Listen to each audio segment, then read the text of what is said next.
Yo, what up, man? You already know what it is. Your boy Heezer. I'm here with a very special guest. Hopefully, it won't be the last time having him on. But I got my brother Chet with me. Introduce yourself. Tell him what you about, bro. Appreciate you having me, man. Absolutely. All right, so tell the crew a little bit about yourself, man. How you got started and what brought you into the craft of acting. Nice to meet y'all. I am Chet Davis, and the reason I got into acting is because I would say I always wanted to be on the big screen. So I saw an opportunity once I left the military to continue that on that path, and I started classes. And once I started classes, it became a drug to me, and so I kept going to classes, and now it's like my career path. How about that? When would you say you knew, like, hey man, I want to do this for the rest of my life? As soon as I started, for real. You don't know if you want to do something for the rest of your life until you really start doing it, because you don't know the ups and downs and things like that. So once I started experiencing like ups, then I had some downs, and I was still like, okay, now that I had this down moment and I still want to get back to it, that's when I was like, oh yeah, this is for me. Because even through the tough times or the down time, it was like, all right, how can we get better, instead of, man, forget this, I don't want to do it no more. For sure. I mean, as actors, I think both of us know that happens more often than not. And when you get an opportunity that actually graces your life, it's great, but we know there's tons of ups and downs, bro. Tons.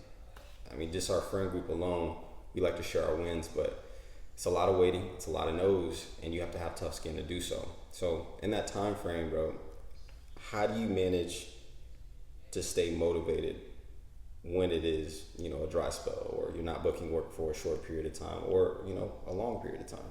So that's a tough one, because motivation is very important, right? But we don't be motivated every day. So it's not about my motivation, it's more so about my discipline. Staying disciplined to the craft, and not just the craft, but making sure you're looking good. Like, so getting to the gym, eating right, feeding your mind, and staying disciplined to that stuff. And then when you got the motivation, it gives you that little extra push. But once you get the discipline part, when you start doing it when you don't feel like doing it, and then to everybody else it seems like motivation, but to you it's like, no, I'm just disciplined. So it's really me just keeping my discipline and understanding I can't get my full career in one day. I'm not gonna get that end goal by the end of today or tomorrow or next week. It's small building blocks. So I gotta continue to be disciplined, to know that, okay, 1% today, 1% tomorrow, 1% the next day after that. Some days it might be 2-3%, you feel me?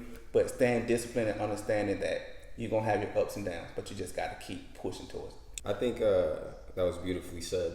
And one thing that resonates with me, that I think we both were in class, because me and Chet both go to the same studio. If you quit, you'll make sure that it never happens. If you quit, it's over with. Yeah. If you quit, it's over with. But a lot of people do, bro. A lot of people do quit. And that's outside of acting too, Staying down to what you started, But also with that, what would you say, or when would you say is a good time to be like, this ain't working for me, I should quit? Or I should not just quit, but change my career path or change my direction? Great question. I think because you're my brother, you know me, and you know my answer. I never see that as an option, because this is what I love doing, man. Like, when I was a kid, I knew this is what I wanted to do, and when I had my first opportunity, I know how hard I worked to get here. And I think because I have a circle of friends that keep me motivated and positively reinforce the things that I know I need to hear, and it's not just me, I'm not alone in this, I can keep going. But for the people out there who have external circumstances that change things, like maybe they have a baby or they got a family to feed, they have different circumstances that make them have to change. Right. I think when it comes to that, bro, if you know you're not working enough, the first thing I like to do is reconstruct my thought process on whether or not I'm doing enough right now, because you're always able to do more. Absolutely. One of my favorite quotes is, you're not doing everything you can, and you know it. Bro, it makes you reflect instantly. Well, I know Conroy's putting in 7 auditions in 3 days. I ain't put in one. Right. What do you expect? If you're limiting your rate of failure, you're not going to get the results that you want. So I guess for anybody who's in that situation, I would first reconstruct my thought process to see what I need to do differently. Try it. And if it's not giving me the results, hey, maybe revisit in a few years, you know? Yeah. But that's the thing. So pretty much you got to have faith and be committed then. Because you can say, like, if it's not working right now, or if you've done all that stuff and it's just not working, okay, maybe you should think about redirecting. But some of the biggest people, the biggest names, the most successful people, they got to where they were because they failed at a certain thing, and then it popped out. Absolutely. So it's like you're doing the work, but then you be like, this ain't it. I'm gonna go the other way. But you was probably just about to do that, have that last strike to where you was about to strike gold. Yeah. So how do you make sure that you don't miss out on striking gold? By keep on going. Keep on. That's the only way. The only way, bro. That's the only way. You got to keep going. Yeah, man. I mean, and it's so many stories. I think that's why it's so important to have a friend group that like motivates each other. Because me and you send video. For those of you who don't know, me and Chet send each other motivational videos damn near every day. Yeah. One that recently comes to mind. I think you sent it to me, bro. Because I was a little bit down. In my thoughts about things, I was going through a few things. He sent me a video and it was about Terry Crews. Yeah. Now, to the general public, they love Terry Crews. Right. Even if they have differences of opinion on him, they love him for the most part, bro.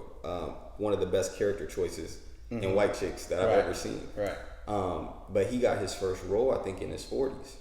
That's when he actually took off in like, what was it? Everybody Hates Chris. Everybody Hates Chris, yeah. Before that, he was doing security. He played in Training Day as like, what is it? A typecast. Yeah.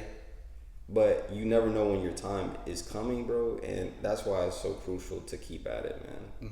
Oh, and speaking of typecast, though, he wasn't even typecasted. Well, technically typecasted, but he was just there as an extra on that. Oh, yeah, on Training Day. So, he knew exactly what I was talking about. So he was actually just there at the perfect time, you know. And speaking to having the right circle around you, with Terry Crews in general, his wife was a big part of that. I heard. She kept pushing him. She was like, "This is what you want to do," and he wanted to quit. And he's like, "I want to do this, so let's do it."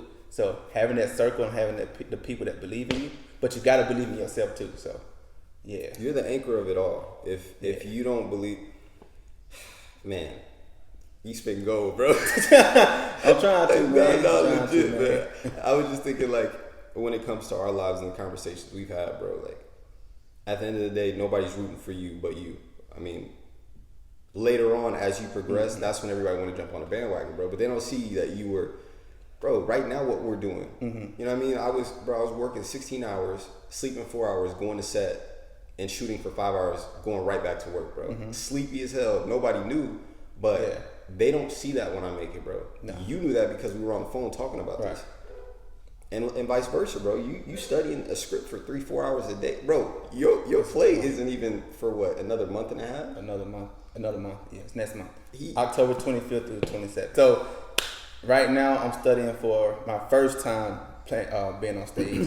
Tony moments. You know what I'm saying? But October 25th through the 27th, I will be doing my first stage play. It's called Subterfuge, and it will be here in San Diego. I can tag the link in the bio below. And yeah, come on out and it's going to be a great time.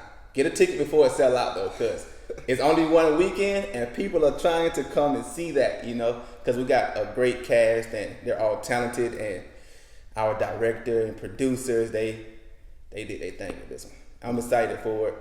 And like I said, got another month of work to put in with it, but we're going to do it. With that, man, the amount of preparation that I've seen him put in, just every time I try and check in and call my brother just to make sure he's good. Because sometimes, bro, the grind gets both of us. You know what I mean? Facts. He's working on a project. I'm working on a project. So I'll call him and be like, hey, man, you know, what you up to? What'd you do to get better today? We'll chat. And they'd be like, all right. I got to get back to the script. Nah, for sure. Got to, bro. Got to, man. Got to keep the main thing, bro. Absolutely. And that's that's a good thing, man.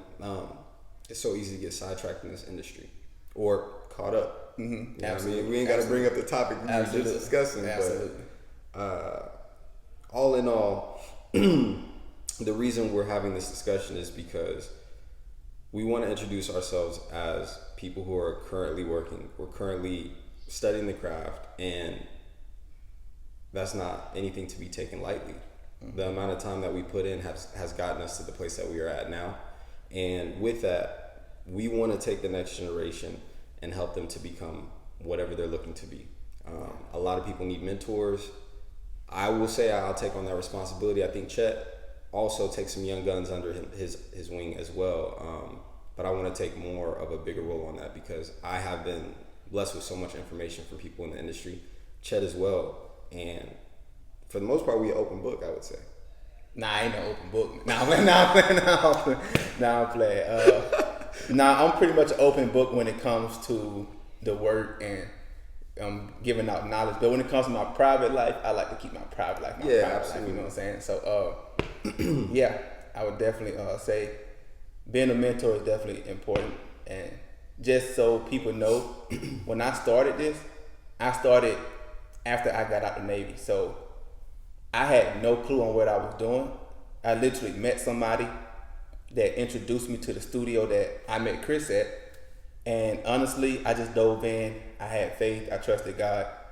And literally these 4 years, almost 5 years, see where I'm at now. Some people will probably be like, oh, this happened overnight or whatnot. But these last 4 or 5 years has been constant work and grinding. But trusting God helped me to meet the people that I need to meet and helped me to be in positions that I need to be in. So just, if you're gonna do something, do it. Don't do it half. But I don't know if you can cuss on here. I like the don't do it half. But you know, and and just go for it. Trust God and trust yourself, and trust me, it's gonna work out. Whatever you're going for, it's gonna work out for sure. So, yeah. Just to piggyback off of that, Chet mentioned that we met in class. I actually wanted to tell the story because I think it's crucial, man, for like when we do get to that point and people know us as a household name. Similar to you, a good friend of mine that I used to model with, she referred me to the studio that we both attend. I went in, she's like, I think you'll really like it. In the whole class, we had this thing called raw moments where you go on stage with somebody and you have to interact naturally.